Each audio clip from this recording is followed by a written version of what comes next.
Hey everybody, this is Chris, MTGO's Rec Start, and we're back with part 3 of this week's Show and Tell series, and we are taking a continuing look now at the Naya Hounds list that Frenzy 277 is playing. And here he is against A&M 1, who is playing a Zombies deck with Small Pox, which we'll take a look at in the final portion. I'll do a deck tick of it. It won my Smallpox challenge, which only stood for a week. So here is a turn 1 Jackal Pup, and A&M's got a Swamp. And the Jackal Pup is going to swing in, and I believe we see another Jackal Pup and the Familiar drop on this turn. He opts not to play the Rancor. Instead, go ahead and get the Familiar out. Well, he's got some other creatures to pair it with.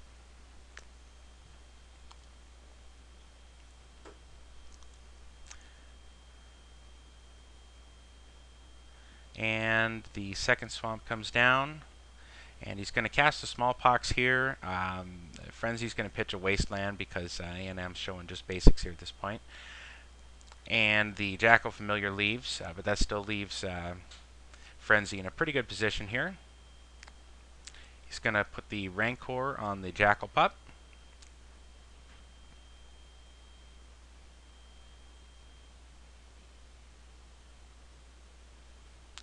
And he's got A&M down to 11, so the double Jackal Pup hand with Rancor showing a very aggressive, one of the very aggressive hands that are very easily possible with a deck like this.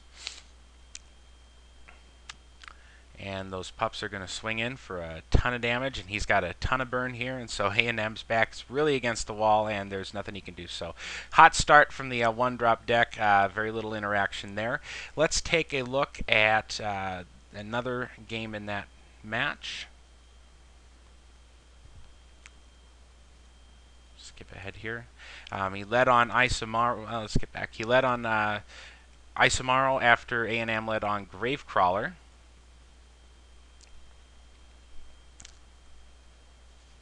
And A&M's going to swing in with the Gravecrawler, because why not? It can't block. It doesn't mind losing it there. If it would have traded for Isomaro, certainly. And Frenzy beats in for 2 with Isomaro, drops a Jackal Pup, and here he's going to go ahead and drop the Lavamancer.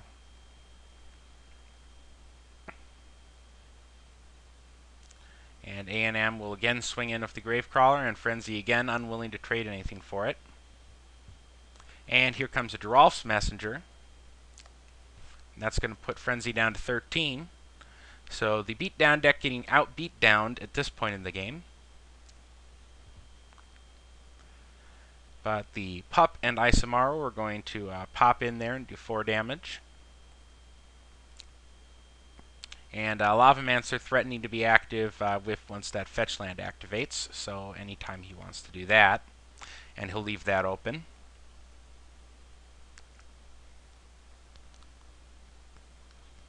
And A&M thinking about his pre-combat play here.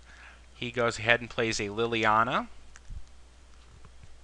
And he's going to -2 it. The Jackal Pup will go away. And Gravecrawler comes in. And here we're going to see the fetch land activate. But he is going to opt not to use it. He can, of course, use it to kill Liliana.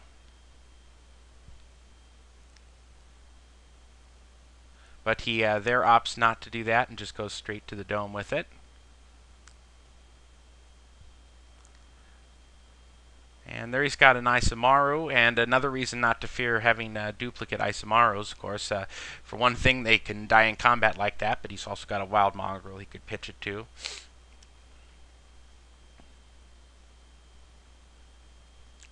And we're going to see Isomaro come back out here. And the Wild Dogs, an odd choice there since he's down in life total 10 to 8.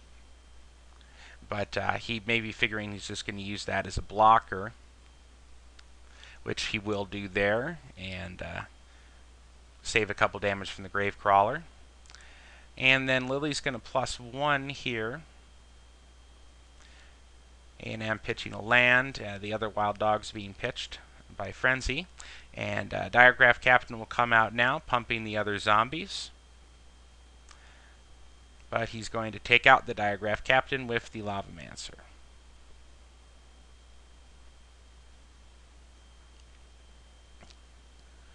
And Isamaru and the Wild Mongrel will swing in, and he blocks the Isamaru, which was basically just suiciding there. Of course, leaving open the threat that he could have discarded something made the Mongrel bigger, obviously. And he goes ahead and uses the Lavamancer to finish off the Giralf's Messenger, doing the last points of damage. And now Liliana is going to make Frenzy sacrifice one of his creatures. A&M has 5 lands, but not an awful lot going on. And the Lavamancer is going to be able to do 2, putting A&M effectively at 6.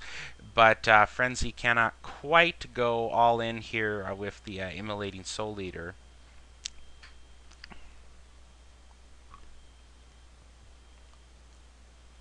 Since he can only pay 2 life up to 3 times. So he can come in for 4 here, and then the Lavamancer threatening to put him at 2. But that does, of course, threaten coming back. That would have been to the next turn for lethal. However, the Nameless Invasion is going to take out the Soul Eater. Oh, I'm sorry, I regret here. I forgot that that can be paid with red mana, so he actually could have been lethal there. But again, the Nameless Inversion taking care of that. And now Smallpox, with the players in a top deck war, where Smallpox decks often tend to end up.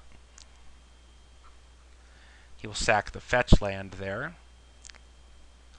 And down comes the Jackal Pup. Both players at perilously low life here. The Jackal Pup would not make much of a blocker if A&M had any kind of a threat there, but he does not. Really even an attacker, if attacking into anything would be dangerous for that Jackal Pup. And Go for the Throat is going to take out the Jackal Pup. And the Wild Dogs is going to get cycled here. Cycles into a Jackal Familiar, which isn't that great, but again, at least he's digging further towards the burn spells that might help him actually finish this game off. But again, we are in a top deck war here, and so any threat that Frenzy can pull. But again, with Jackal Familiar just showing itself not a very good top deck threat there, since it just doesn't do anything on its own if you get to this point in the game.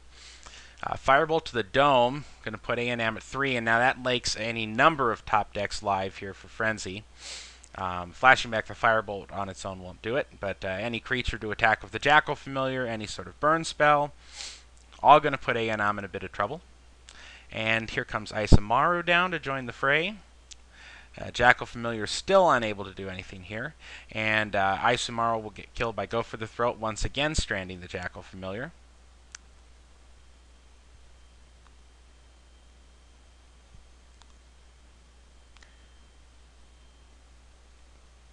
And Frenzy whiffs again. Now he's got the Scalding Tarn. He can flash back the Firebolt now, but that still only will put A&M to 1. A&M's got 2 cards in hand, plays out a Swamp. So A&M also whiffing here, although he did get fortunate to draw some runner removal there to keep him alive.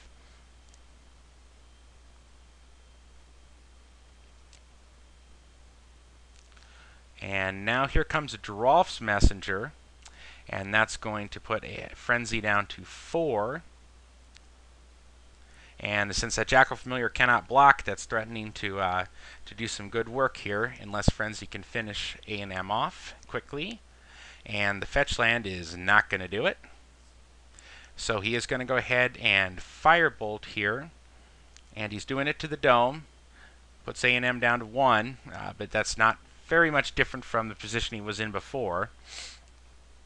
Frenzy with no haste creatures, not going to be able to turn that Jackal Familiar on. And here's the Diregraph Captain, which is going to put that Geralf's Messenger up to 4 power. The Jackal Familiar cannot block alone, and that will finish off the game.